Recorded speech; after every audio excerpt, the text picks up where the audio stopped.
नमस्कार, स्वागत आप सभी का। आप देख रहे हैं अमर उजाला.com। आपके साथ मैं हूं प्रतीक्षा। 22 अप्रैल के बाद से अगर आप देखिए तो पड़ोसी पाकिस्तान से तनाव की स्थिति अब युद्ध तक पहुंच चुकी है, युद्ध की आशंकाओं तक पहुंच चुकी है। जिस तरीके से पहलगाम में आतंकी हमला हुआ, 26 लोगों की निर्मम हत्या हुई, जिसके बाद से पाकिस्तान ने कूटनीतिक कदम जो थे भारत की ओर से उसे खूब झेला, चाहे वो सिंधु जल संधि बंद करना हो, चाहे वीज़ाज जो कैंसिल करना हो, चाहे अटारी बॉर्डर बंद करना हो। इन सब के बीच पाकिस्तान को अब एक और बड़ा हमला झेलना पड़ सकता है।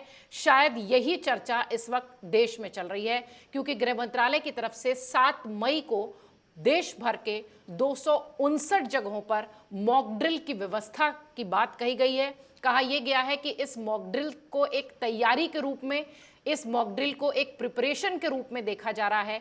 इस मॉक ड्रिल को लेकर किस तरीके की चर्चाएं हैं, लाइट बंद होना, सायरन बजना, क्या सिर्फ यही मॉक ड्रिल का हिस्सा होगा? 1971 में जब लास्ट, आज से लगभग 54 साल पहले मॉक ड्रिल हुई थी, उस वक्त क्या स्थिति थी, और आज हथियारों के लिहाज से, व्यवस्थाओं के लिहाज से, सैन्य लिहाज से किस तरीके की चीजें बदल चुकी हैं, ये सब आपको बताएंगे। हमारे साथ दो बेहद खास मेहमान मौजूद हैं, उन दोनों का परिचय पहले मैं आपसे करा देती हूँ। हमारे साथ कर्नल मयंक चौबे जी हैं और हमारे साथ कैप्टन अखिलेश सक्सेना है। आप दोनों का बहुत स्वागत सर। मयंक सर, पहले चर्चा आपसे ही शुरू करती हूँ। 1971 और अब 2025, लगभग 54 साल बाद मॉक ड्रिल फिर से देश में होती दिखाई पड़ रही है। 1971 में जो सैन्य सुविधाएं थी, जो हथियार थे, वो बिल्कुल अलग थे। क्या मॉक ड्रिल आज जो 2025 में हो रही है वो उतनी इफेक्टिव होगी जैसा कि हमने 71 में किया था? क्योंकि अब तो हथियार अंधेरे में भी काम करते। जी, प्रतीक्षा जी, सबसे पहले मुझे अमर उजाला लाइव पर बुलाने के लिए आपका बहुत बहुत धन्यवाद। आपके दर्शकों से मेरी बातचीत हो पाएगी, ये मेरा सौभाग्य है। अब मैं आता हूं आपके मॉक ड्रिल वाले प्रश्न पर कि सन 71 में हुई थी ये मॉक ड्रिल और अब 2025 में की जा रही है, तो क्या इसमें बदलाव आए हैं? क्या ये इतनी कारगर सिद्ध होगी कि नहीं?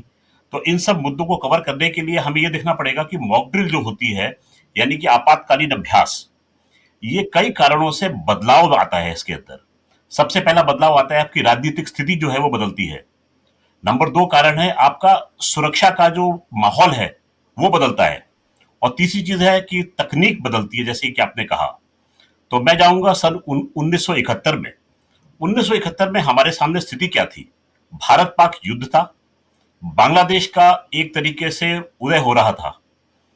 उस समय इस मॉक ड्रिल का उद्देश्य क्या था कि हवाई हमला अगर हो तो उससे कैसे बचाव किया जाए, नागरिकों को सुरक्षित बंकरों तक कैसे पहुंचाया जाए, और हवाई हमला होने पर ब्लैकआउट का किस तरीके से काम सुचारू रूप से किया जाए। ये 3 मुख्य उद्देश्य थे सन 1971 में।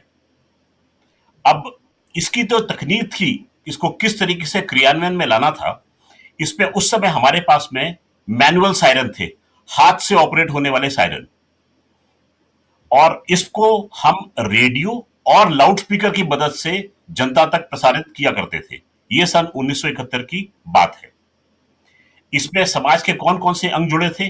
वो थे स्कूल, विद्यालय थे, सरकारी दफ्तर जुड़े थे इसमें, और ये जो की थी हमने सीमावर्ती क्षेत्रों में की थी। अब मैं आपको उसका कारण बता देता हूं कि आजकल तकनीक ऐसी आ गई है कि विमान और मिसाइल जो है वो अंदर डीप जाकर मार कर सकते हैं। इसीलिए इनका क्षेत्र जो है वो बढ़ गया। जैसे आपने बताया था कि 244 जिलों में अब इस मॉक ड्रिल की जा रही है। उस समय 1971 में इसका फोकस जो था वो शारीरिक सुरक्षा का था, फिजिकल सेफ्टी को ध्यान में रखते हुए किया था कि नागरिकों को बचाकर सुरक्षित स्थान पर कैसे पहुंचाया जाए। ये उस आपातकालीन अभ्यास का उद्देश्य था। समय बदला, 80-90 के दशक आए। इन दशकों में चुनौतियां भी बदल गई। चुनौतियां कैसे बदली कि हमने देखा पंजाब में आतंकवाद का उदय हुआ, श्रीलंका में भारतीय सेना ने ऑपरेशन पवन में पार्ट लिया, और कश्मीर में आतंकवाद को बढ़ता हुआ हमने देखा। तो अब इस मॉक ड्रिल का विस्तार कैसे होता है? आपको ध्यान में आएगा कि रेलवे स्टेशन, बस अड्डों पर, बाजारों में बम के हमले की आशंका होती थी, और हम उन हमलों से कैसे बचें, उनको कैसे निष्क्रिय करते थे लोग, उन चीजों पर ध्यान में रखते हुए मॉक ड्रिल जो थी वो बनाई जाने लगी। इसमें भागीदारी जो थी वो पुलिस फोर्स की होती थी, सेना की होती थी और सुरक्षा बलों की होती थी। अब इसमें कम्युनिकेशन आपने देखा होगा, सन 1971 में कम्युनिकेशन होता था आपका लाउड स्पीकर और रेडियो के जरिए। अब हमारे पास में संचार के साधन थोड़े से सुधर गए थे, तो हम वायरलेस और टेलीफोन की मदद से निर्देश पास किया करते थे। ये बदलाव आया 80 और 90 के दशक में। अब हम आते हैं 2020 के दशक में। इसमें नई आवश्यकताएं आ गई थी। इसमें हुआ यह था कि संसद पर आपने ध्यान होगा, हमला हुआ था हमारी संसद पर। ये बात है सन 2001 की। और दूसरी महत्वपूर्ण घटना जो थी वो थी मुंबई हमला, जो कि 2008 में हुआ था। तो इस समय हम बेसिकली मॉक ड्रिल पर आतंकवाद की ओर फोकस करने लगे। इस मॉक ड्रिल में जो स्थान जिस पे हमारा फोकस होता था वो थे मेट्रो स्टेशंस, एयरपोर्ट्स, मॉल्स, यानी कि जो भीड़ भाड़ वाली जगह थी जहां पर जनता का आवागमन होता था, उन पर मॉक ड्रिल का स्थान जो था वो केंद्रित होने लगा था। तकनीक हमारे पास में क्या क्या मौजूद थी उस समय? क्लोज सर्किट टेलीविजन, सीसीटीवी की व्यवस्था थी। सैटेलाइट फोन का हम इस्तेमाल किया करते थे और ड्रोन द्वारा जो है उसकी निगरानी की जा सकती थी। अब इसमें जो नई संस्था जुड़कर आई थी वो थी NDMA, national disaster management authority, जिसका गठन 2005 में किया गया था। और उसको देखते हुए कई एसओपीज बनी थी। हर दफ्तर में हर स्थान के लिए अलग अलग एसओपीज तैयार की गई थी कि अगर ऐसी कोई घटना होती है तो हमने क्या कार्य करना है। इसके बाद में आपने देखा होगा एक महत्वपूर्ण समय आया था कोविड का, 2020 और उसके बाद का।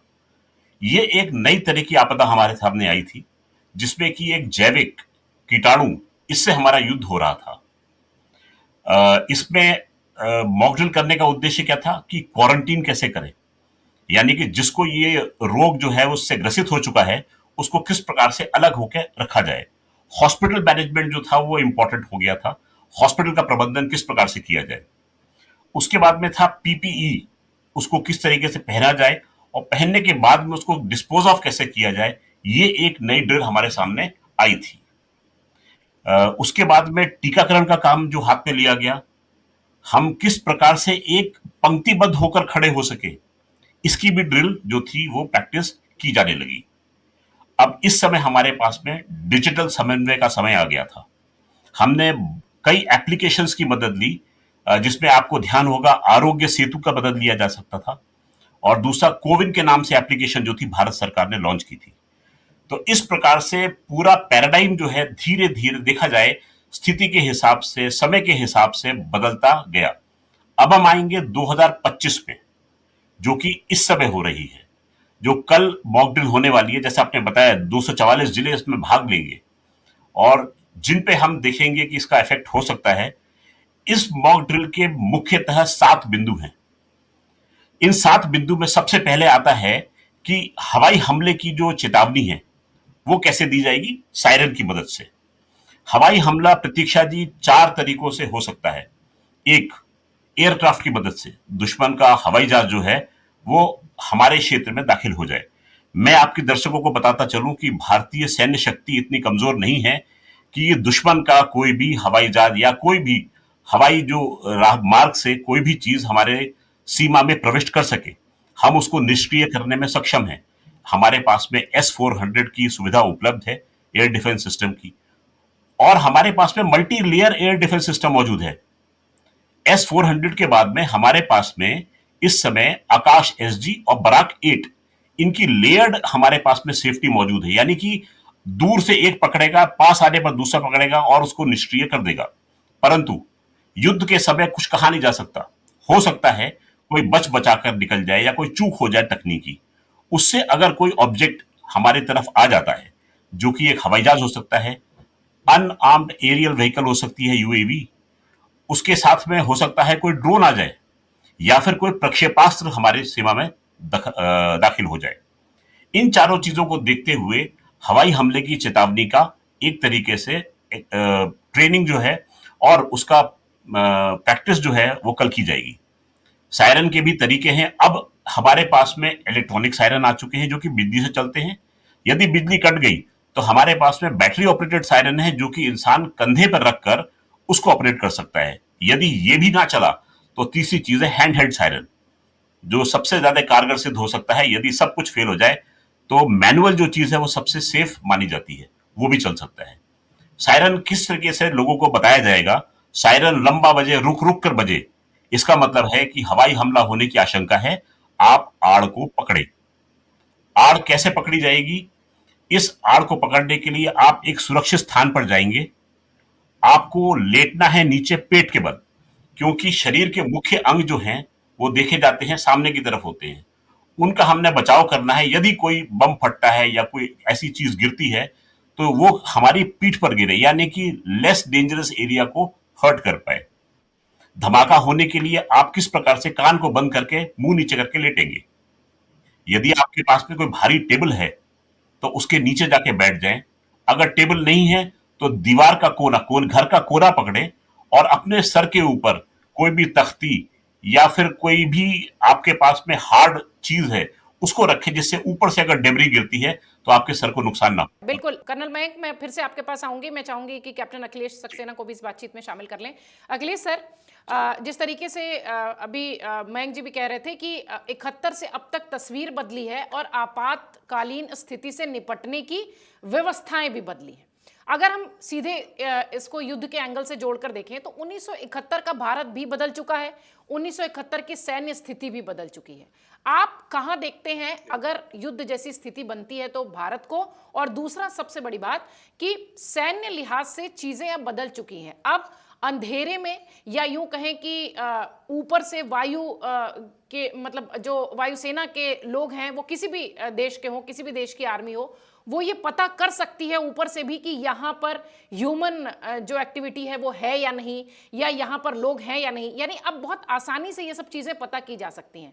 क्या आपको लगता है कि इस तरीके की मॉक ड्रिल आज सार्थक नजर आती है? देखिए, जो आपके कभी भी आप अपना दृष्टिकोण लेते हैं तो पास्ट से प्रेजेंट में जब आएंगे तो हमेशा आपका एडवांसमेंट होगा, आपकी टेक्नोलॉजी में एडवांसमेंट होगा, आपके एयरक्राफ्ट की क्वालिटी में होगा, उनकी डिटेक्शन कैपेबिलिटी में एडवांस होगा। जो हुआ है, जो उस समय हम लोग के एयरक्राफ्ट यूज हो रहे थे और जो आज एयरक्राफ्ट है उसमें जमीन आसमान का फर्क है। अब हम 4.5 जनरेशन एयरक्राफ्ट को यूज करने की बात कर रहे हैं। लेकिन सबसे बड़ी ये बात है कि जिस तरीके से एयरक्राफ्ट की कैपेबिलिटी में इंक्रीज होता है, उसी तरह हमारी या दूसरे साइड से जो डिटेक्शन कैपेबिलिटी है तो उसमें भी इंप्रूवमेंट होता है। तो आज की जो हमारी कैपेबिलिटी है इन टर्म्स ऑफ, अगर कोई एयरक्राफ्ट हमारी सीमाओं की तरफ आता है तो हम उसको कैसे डिटेक्ट कर सकते हैं अर्ली, और कितनी जल्दी उस पर अटैक कर सकते हैं, तो वो भी कैपेबिलिटी इंप्रूवमेंट होता है। सो मोस्ट लाइकली, एंड जैसे हमारी कंट्री के पास में इस समय मल्टी लेयर्ड प्रोटेक्शन सिस्टम है। We have got different layers of detection and then destroying enemy aircraft. और आज की डेट में खाली जो ये लड़ाई है वो एयरक्राफ्ट तक की नहीं है। आज की डेट में आपके ड्रोन्स हैं, unmanned vehicles है, there are multiple things which can be, which can make a target to work। इसलिए हमें अपने आप को प्रिपेयर रखना होगा। अब आपने पूछा ये 264 around two more than 250 cities क्यों चूज किया गया? जैसे कारगिल की लड़ाई थी, कारगिल की लड़ाई में भी ये बहुत लिमिटेड लेवल पे हुई थी, और जब ये लड़ाई चल रही थी तो केवल जो नियर टाउन थे, जो बिल्कुल बॉर्डर के पास थे, उन लोगों ने अपने कुछ बंकर्स वगैरह बनाए थे और वो जैसे ही होता था बंकर में चले जाते थे। बट ऑब्वियसली जो लड़ाई का दायरा था वो केवल कारगिल एलओसी थी, नॉट पूरा देश था। तो इसलिए ये कभी ड्रिल उस समय यूज नहीं हुई। अब हम जब दोबारा जिस तरीके से सिनेरियो बन रहे हैं उससे लग रहा है कि ये एक फुल फ्लैज वॉर हो सकती है, और आपको एनिमी की हर हरकत के लिए तैयार रहना पड़ता है, मोस्ट लाइकली। और मुझे पूरा विश्वास है कि जो ये हमारी मल्टी लेवल प्रोटेक्शन एबिलिटी है हमारे पास, उससे ये लोग ब्रीच नहीं कर पाएंगे। अंदर तक आना बहुत ही मुश्किल है, लेकिन फिर भी कई बार ये आता है। जैसे अगर अभी आपने इसराइल देखा, इसराइल का जो प्रोटेक्शन सिस्टम है, रोम है जो उनका, which they have created over Israel, which is one of the best. लेकिन आपने देखा होगा कल परसों ही एक मिसाइल उनके एयरपोर्ट के बिल्कुल पास तक गिरी और उसमें बहुत बड़ा एक गड्ढा कर दिया। तो कई बार ये ब्रीचेस होते हैं। ये 1 और 0.01% breaches is a part of your protocol, तो वो हो सकता है। तो हमें उस इवेंचुअलिटी के लिए तैयार रहना है। और इस केस में जैसे ही वो आपका सायरन बजेगा, we'll have electronic siren, plus we will also have different messaging system. Now it will be we will be using the WhatsApp and other messaging group also to सबको उस बात से अवेयर करने के लिए। तो ये तो उसका एक पार्ट है कि आप चले जाते हैं जो सीमावर्ती इलाके होते हैं, वहां पे अगर आपने देखा होगा वहां पे ऑलरेडी बंकर्स बने हुए बहुत पहले के, और अभी नए बंकर्स की भी तैयारी हो रही है। तो जो पॉपुलेशन है वो तुरंत जैसी है सायरन बजता है उन बंकर्स में चली जाती है। जो हमारे इफेक्टिव मेट्रो स्टेशन हैं जो काफी अंडरग्राउंड है, दे आर लाइक बंकर्स। अगर आप यूक्रेन की वॉर में देखें तो जब भी रशियन अटैक होता था तो यूक्रेन का बहुत बड़ा पार्ट अंडरग्राउंड मेट्रो सिस्टम है। तो पूरे यूक्रेन वाले अंडरग्राउंड मेट्रो सिस्टम में प्रोटेक्शन लेते थे, और जैसे ही वार्निंग सायर होता था वो था। तो ये लोगों को पता होना चाहिए कि किस तरह से वो अपने आप को प्रोटेक्ट कर सकते हैं, because it's eventuality, it may be only 1% chance. तो आपको तैयार रहना चाहिए। सेकंड, एक ये बहुत बड़ा ड्रिल होती है जिसमें आपकी आर्मी अथॉरिटी, एयरफोर्स अथॉरिटी का सिविल अथॉरिटी के साथ कम्युनिकेशन की बात होती है। एक हॉटलाइन स्टैब्लिश की जाती है, कंट्रोल रूम स्टैब्लिश किए जाते हैं जो हर टाउन में होते हैं, हर सिटी में होते हैं। उसकी इफेक्टिवनेस चेंज की जाती है। तो इमीडिएटली जब आपके एयरफोर्स के वार्निंग से आपको पता चला कि कोई एनिमी के एयरक्राफ्ट या कोई अटैक आ रहा है, तो कितनी जल्दी आप पास ऑन कर सकते हैं। और जो सिविल डिफेंस है, इसमें सिविल डिफेंस बहुत बड़ा रोल प्ले करता है। आपको अब पता होगा हमारी काफी बड़ी टीम है सिविल डिफेंस की, जो आर्मी और हमारे सिविल के बीच में कोऑर्डिनेट करता है, प्लस पुलिस है, दूसरे वॉलंटियर ऑर्गेनाइजेशन है। प्लस अगर मान लीजिए हमला हुआ और लोग इंजर्ड हो गए, तो कितनी जल्दी आप कैजुअलिटी को इवेक्युएट कर सकते हैं, हर किसी को पता होना चाहिए। नहीं तो आप सोचिए अगर थोड़े से लोग भी घायल हुए, उससे बहुत भगदड़ मच सकती है, पैनिक क्रिएट हो सकती है, जो ज्यादा नुकसान पहुंचा सकती है। तो ऐसी स्थिति में आपको काम रहना है, और काम तभी आप रह सकते हैं जब आपको हर किसी को अपने स्टेप पता है कि हमला होने की स्थिति में मुझे अंदर छुपना है। मेरा अगर कोई घायल होता है तो मेरा काम है उस कैजुअलिटी को इवैक्यूएट करना। हॉस्पिटल में एयर मार्क वार्ड्स होते हैं जो वहां पे लेके आते हैं। तो जो पूरा एक इकोसिस्टम डेवलप होता है, जब देखिए जब कंट्री में वॉर होती है तो खाली आर्मी नहीं लड़ती, आर्मी तो फ्रंट पे लड़ती है। एक और फ्रंट होता है जो आपके देश के इंटरनल फ्रंट होता है, जैसे कहते हैं हमें, वो इंटरनल फ्रंट मैनेज होता है civil civil defence, police, paramilitary forces, जो कि पूरे देश में व्यवस्था को सुचारू बनाए रखते हैं कि देश की जो बाकी चीजें हैं, चाहे वाटर है, इलेक्ट्रिसिटी है।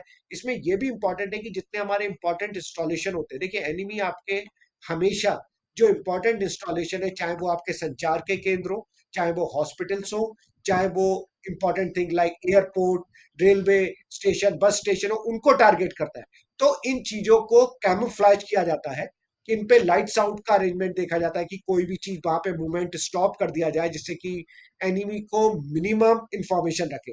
तो ये सारी आप देखेंगे कल, ये सारी जो वो, क्योंकि आप देखिए लास्ट टाइम 50 साल से ज्यादा हो गए जब ये ड्रिल, तो किसी को नहीं पता ये ड्रिल का क्या मतलब है, कैसे होता है। तो it's more like a precautionary preparation. My view, obviously इतना ज्यादा इन चीजों की शायद जरूरत नहीं पड़ेगी, बट लड़ाई के टाइम में हमें हर कंडीशन में, हर स्थिति के लिए तैयार रहना होता है। तो ये उसी की तैयारी है। बिल्कुल। कर्नल मयंक, जिस तरीके से आप ये भी कह रहे थे कि हमने अगर शुरुआत से देखा जाए 1971 से अब तक देखा जाए तो हर डिकेड में हमने अपने आप को चेंज किया है नई चुनौतियों के लिए। जैसा कि अभी कैप्टन अखिलेश भी कह रहे थे कि ये एक तरीके की ट्रेनिंग है, एक तरीके की बॉन्डिंग क्रिएट करने की कोशिश है कि पैरामिलिट्री फोर्स या सिविल के जो हमारे डिफेंस के लोग हैं उनका आर्मी के बीच में किस तरीके से कोऑर्डिनेशन हो। अगर आप इस बिंदु को उठाते हैं तो वैसे तो जिस तरीके से कैप्टन अखिलेश भी कह रहे थे कि इतनी की आवश्यकता होती नहीं है, बट इस तरीके की ट्रेनिंग जो है वो हमें ये बताती है कि हमें क्या करना है और क्या नहीं। कितना इत्तेफाक रखते हैं आप? जी, बिल्कुल सही बात की अखिलेश साहब ने। और मैं इतना कहना चाहूंगा कि जब वैसे भी नॉर्मल टाइम में, पीस टाइम में यदि ऐसी स्थिति ना भी बने, तो सिविल मिलिट्री लाइजन कॉन्फ्रेंस जो होती है वो रेगुलर बेसिस पे होती है, जिसमें आर्मी के उच्च अधिकारी, civil defence, police force, district administration आपस में मिलकर बैठ के इन बिंदुओं पर बात करते हैं, नियमित रूप से बात करते हैं कि अगर ऐसी स्थिति आती है तो क्या होगा। जैसे सपोज आप असम का ले लें एग्जाम्पल। असम में जो वहां के फॉर्मेशन कमांडर होंगे आर्मी के, वो असम के डिस्ट्रिक्ट एडमिनिस्ट्रेशन, पुलिस एडमिनिस्ट्रेशन सबसे बात करेंगे कि यदि ब्रह्मपुत्र में बाढ़ आती है तो उसका हम किस तरीके से सामना कर सकते हैं। तो ये चीजें जो हैं ये एडमिनिस्ट्रेटिव लेवल पे ऑलरेडी डिस्कस्ड होती हैं। अब होना क्या है कि एक आम नागरिक जो है, अब वो इसके दायरे में आता है कि वो आम नागरिक जो है वो किस तरीके से कार्य करेगा। जैसे मैंने जिक्र किया था कि एनडीएमए का गठन हुआ था सन 2005 में। एनडीएमए का काम क्या है कि नीति निर्धारण करना, डायरेक्शंस बनाना, स्टेट डिजास्टर मैनेजमेंट अथॉरिटीज के साथ में समन्वय करना, क्योंकि जैसे एनडीएमए सेंट्रल है वैसे एसडीएमए स्टेट्स को देख रहा है। एनडीएमए के तत्वावधान में एनडीआरएफ की घटना हुई। एनडीआरएफ जो है वो करीब 16 बटालियन स्ट्रांग है और वो ग्राउंड पे काम करता है, यानी नीतियां बनाता है एनडीएमए, और उन नीतियों को जो क्रियान्वयन में लाता है वो लाता है एनडीआरएफ। तो हमने अधिकतर लोगों को देखा होगा एनडीआरएफ की बात करते हैं कि एनडीआरएफ, अभी हाल फिलहाल में आपने देखा होगा उत्तराखंड में एक सुरंग में हादसा हुआ था, तो एनडीआरएफ ने उसमें भाग लिया था। तो ये वही लोग हैं जो कि ग्राउंड पे काम करते हैं। नीति को बनाने का काम एनडीए में करता है, तो उसको ग्राउंड पे एनडीआरएफ क्रियान्वयन में लाता है। तो इस प्रकार से समन्वय होता है सेना का तीनों अंगों का और सिविल एडमिनिस्ट्रेशन का। अब जो ये ड्रिल हो रही है इसमें मैं सबसे इंपॉर्टेंट बिंदु पर आता हूं कि इस ड्रिल में सबसे जरूरी ट्रेनिंग जो है वो है छात्रों की। छात्र वो विद्यालय स्कूल के हों या कॉलेज के हों। प्रतीक्षा जी, अगर आपने एक छात्र को ट्रेन कर दिया तो आप यकीन मानिए आपने पूरे घर को ट्रेन कर दिया, पूरे मोहल्ले को ट्रेन कर दिया है, क्योंकि ये छात्र जो है ये जाकर अपनी बात अपने घर में रखेगा, अपने पास पड़ोस में डिस्कस करेगा। तो हमारा फोकस कहाँ रहता है? हमारे पास छात्र जो हैं उनकी एक सेना बनी हुई है, जैसे कि एनसीसी है। एनसीसी में मेरे जी एनसीसी है, एनएसएस है, हमारे पास में एनवाईकेएस है, नवयुवक। हमारे पास में बाकी छात्र जो इनसे जुड़े हुए नहीं है, इन सब की जो है इस वाली ड्रिल में पूरी की पूरी भागीदारी होगी। और अब ये छात्र जो हैं वो इस ट्रेनिंग को महसूस करेंगे और इसके अंदर भाग लेंगे। जब इनके अंदर में ये ज्ञान जाएगा कि किस तरीके से क्या होगा, ये स्वतः पूरे देश में फैल जाएगा।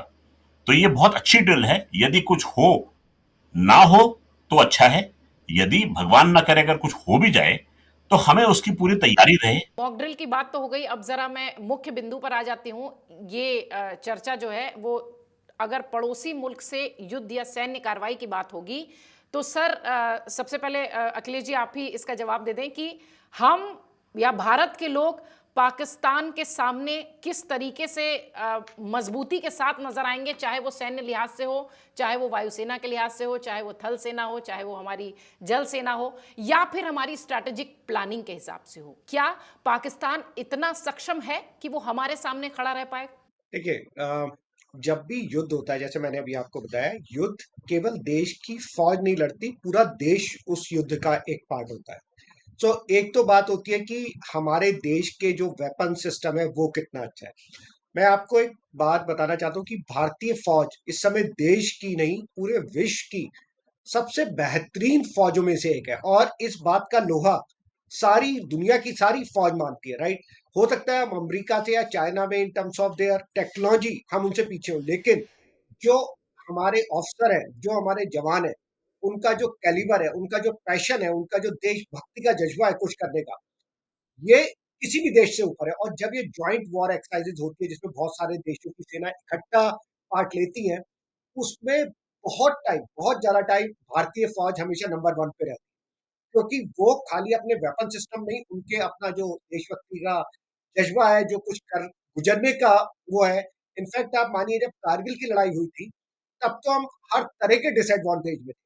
पाकिस्तान ने धोखों से सारी पीक्स पे कब्जा कर लिया था, वो वहां से लगातार हमारे ऊपर गोलियां बरसा रहे थे, सामने उन्होंने माइंस लगा रखी थी, और हमें उन पहाड़ियों पे ऊपर चढ़ के जाना था जो 70 से 80 डिग्री का ग्रेडियंट था, -28 डिग्री सेंटीग्रेड में, और उन पहाड़ियों को दोबारा जीतना था।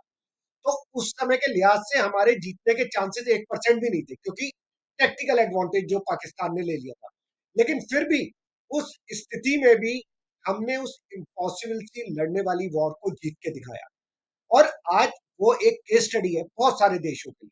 तो उसमें तो बिल्कुल एक 0% भी डाउट नहीं है कि हम पाकिस्तान को एक मुंहतोड़ जवाब ही नहीं देंगे, हम उसका सर्वनाश भी करने की कैपेसिटी रखते हैं। लेकिन ये बात भी इंपॉर्टेंट है कि जब भी आप युद्ध के लिए जाते हैं तो आपको कुछ रिस्क अपने ऊपर भी लेना पड़ता है, अपने आप भी आपको कुर्बानी देनी पड़ती है, जिसके लिए हमें तैयार रहना होगा। वो एक ओवरऑल युद्ध का पार्ट है। जो मैं हम मॉक ड्रिल की बात कर रहे हैं, उसका एक मैं आपको एक और एस्पेक्ट बता रहा हूँ, जो कि विच इज बियॉन्ड जो हम बात कर रहे हैं। ये ड्रिल तो एक एक ऊपर की कार्रवाई है, बट ये ड्रिल क्या करती है, देश के सारे नागरिकों को एक साथ लाती है। हम क्या हो आज की डेट में, जैसे मैंने आपको बोला, हम 2.5 फ्रंट पे लड़ाई करते हैं। आज देश के अंदर कितने ऐसे लोग हैं जो शायद जब लड़ाई होगी तो अपने ही देश की फौज को, अपने ही देश के लोगों को डिस्टर्ब करेंगे। जब 71 में हमारी फौज जा रही थी, कितने लोगों ने बीच में गड्ढे खोद दिए थे, काफी इंफॉर्मेशन एनिमी के पास जा रही थी। तो फौज उस जगह लड़ सकती है, लेकिन देश के दुश्मन जो अंदर छुपे हुए हैं, उनसे कौन निपटेगा? उनसे निपटेंगे देशवासी। और जब आप ये ड्रिल करते हैं, तो हर आदमी को लगता है कि मैं भी एक सोल्जर हूं। एंड हम ये मैसेज देना चाहते हैं सबको, you are a soldier if you intend to be. हर आदमी एक सोल्जर है, जरूरी नहीं है आप यूनिफॉर्म में हो, आप वर्दी में हो। आप अपना कर्तव्य फिर भी निभा सकते हो। जब आप इस तरह की ड्रिल करते हैं, पूरा देश एक साथ करता है, तो हर आदमी के अंदर लगता है कि मैं भी एक सिपाही हूं। और वो जो ऐसे लोग हैं जो देश के अगेंस्ट काम करेंगे, डेफिनेटली करेंगे, बहुत सारी इंफॉर्मेशन पास होगी, बहुत सारे लोग होंगे जो इवन फौज की कार्रवाई वगैरह को बाधित करेंगे। उन सबसे निपटने के लिए जो देश के लोग हैं, वो सबसे सही जगह पे है, और वही सबसे सही लोग हैं। तो बहुत बड़ा जो एक इसका फायदा आपको होने वाला है, कि आप देखेंगे लोगों में देशभक्ति और यूनिटी लाएगी ये मॉक ड्रिल, जो कि एक इसका एस्पेक्ट है जो कि सामने नहीं है, बट या वो इसका एक बहुत बड़ा एम प्लस है। ये बिल्कुल सही बात कैप्टन अखिलेश कह रहे हैं कि देश की जनता को भी एकजुट करने में इस तरीके की प्रैक्टिसेस जो है वो काफ़ी काम करती हैं। कर्नल मयंक, जिस तरीके से अभी हमारी चर्चा भी चल रही थी कि पाकिस्तान पिछले कुछ दिनों से अगर देखिए तो यूक्रेन को औने पौने दाम पर गोला बारूद बेचता रहा है, फिर उसके अपने गृह युद्ध जैसी भी स्थिति उसके भीतर दिखाई पड़ती है। जनरल मुनीर खुद अपनी कुर्सी बचाने के लिए लगे हुए हैं। इन सब के बावजूद क्या उसकी गीदड़ भभकियां कि हमारे पास परमाणु हथियार है, ये भारत के लिए कहीं से लिहाज से अगर देखा जाए तो वो कहीं एग्जिस्ट करता है? देखिए, अखिलेश जी ने बहुत अच्छा बताया सेना के बारे में। मुझे एक छोटी सी चीज याद आई। हम दोनों की सेनाओं में, भारत और पाकिस्तान की सेनाओं में एक मूलभूत अंतर है। भारतीय सेना में जो अधिकारी है, ऑफिसर है, वो कहता है आगे खड़े होकर फॉलो मी। वो अपने जवानों को लीड करता है युद्ध क्षेत्र में, गोली खाने के लिए सबसे आगे रहता है। पाकिस्तान का ऑफिसर जो है वो एरिस्टोक्रेटिक है, राजसी है। वो आराम से अपने बंकर में बैठता है और जवानों को बोलता है कि उस मोर्चे पर जाके फतेह हासिल करके आओ। आपको इस बात का प्रमाण मिलेगा कि दुनिया भर की देशों की सेनाओं में officer to man kill ratio जो है वो भारतीय सेना का सबसे अधिक है, और इस चीज को कोई नकार नहीं सकता। जैसा कि अखिलेश सर ने बताया कि कारगिल के युद्ध में हमारे ऑफिसर्स ने बढ़ चढ़ के भाग लिया है। नामों की पूरी फेरिस्त है। ये दिल मांगे मोर, कैप्टन विक्रम बत्रा का जो स्टेटमेंट है आज भी सबके कानों में गूंजता है। तो हमारी दोनों की सेनाओं में ये मूलभूत अंतर है, और जिस सेना को उसका अफसर लीड कर रहा हो और अपने जवानों को अपने बच्चों की तरह मानता हो, उस सेना पे पार पाना नितांत असंभव है। तो अपने देशवासियों को मैं आपके माध्यम से यही आश्वासन देना चाहूंगा कि आपकी सेना जो है वो सर्वोच्च है, सर्वोत्तम है, और उसको पता है कि उसके पीछे पूरा देश लामबंद खड़ा है। तो वो सिपाही जो है वो निसंकोच युद्ध भूमि में जाता है और अपनी प्राणों की आहुति देने में कतई चूक नहीं करता। हालांकि उसका काम होता है दुश्मन के प्राण लेना। यदि मौका पड़े तो अपने प्राण वो न्यौछावर भी करता है भारत मां के लिए। पाकिस्तान जिस तरीके से पिछले कई दिनों से यूक्रेन को गोला बारूद बेच रहा है और उसके बाद लगातार हमें बता रहा है कि हमारे पास परमाणु हथियार है, तब जबकि भारत की तरफ से कोई स्टेटमेंट कभी नहीं गया, हमारे किसी अधिकारी ने, किसी नेता ने ये नहीं कहा कि हमारे पास परमाणु हथियार है या हम युद्ध करने जा रहे हैं, पर उधर से लगातार स्टेटमेंट्स आ रहे हैं, तब जबकि आपके यहाँ खुद गृह युद्ध की स्थिति है। देखिए, मजे की बात यह है कि एक हिंदी में कहावत है, अधजल गगरी छलकत जाए। भारत जो है एक बहुत जिम्मेदार देश है। हमारी तरफ से जो भी स्टेटमेंट बाहर निकलता है, चाहे वो पॉलिटिकल स्पेक्ट्रम से निकले, चाहे वो सैन्य क्षेत्र से निकले, बहुत सोच समझ के नाप तोल के दिया जाता है। हम उछल कूद कर गीदड़ भभकी देने में विश्वास नहीं रखते। ये बात हमारी न्यूक्लियर पॉलिसी से भी विदित होती है। जो हमारी न्यूक्लियर पॉलिसी है वो सन 1998 में गठित हुई थी, और हमने बड़े जिम्मेदारी से इसका साथ देते हुए ये बोला नो फर्स्ट यूज, यानी हम परमाणु अस्त्र का प्रयोग पहले नहीं करेंगे, परंतु यदि हम पे परमाणु युद्ध थोपा गया तो हम पूरी शक्ति से दुश्मन को नेस्त नाबूद कर देंगे। ये हमारी नीति में, परमाणु नीति में लिखा गया है। उसके बरखिलाफ पाकिस्तान की नीति क्या है? वो है फुल स्पेक्ट्रम डिटरेंस की। फुल स्पेक्ट्रम डिटरेंस क्या होता है कि युद्ध का जो ऑपरेशन होता है वो 3 भागों में मोटा मोटा देखा जा सकता है। एक है स्ट्रेटेजिक, एक है ऑपरेशनल और एक है टैक्टिकल।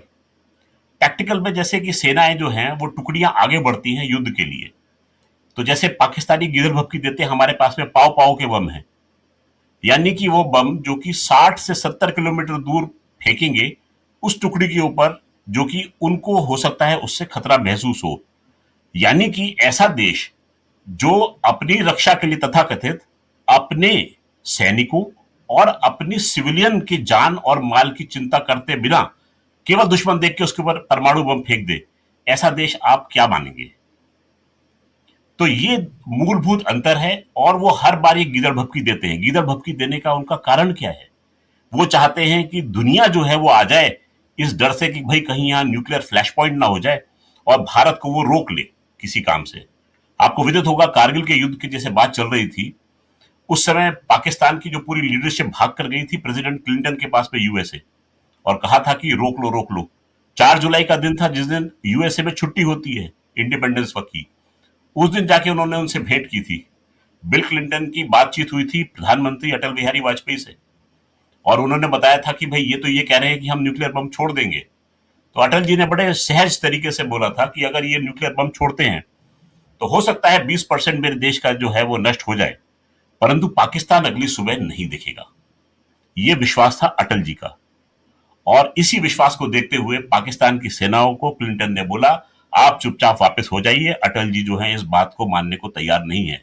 हमने उस समय भी बोला था कि आप में हिम्मत नहीं है एटम बम फोड़ने की, आज भी आप में हिम्मत नहीं है, क्योंकि इस समय गद्दी पर आसीन जो है वो उन्हीं अटल बिहारी वाजपेयी का शिष्य बैठा है, जिसको कि नरेंद्र मोदी के नाम से जाना जाता है।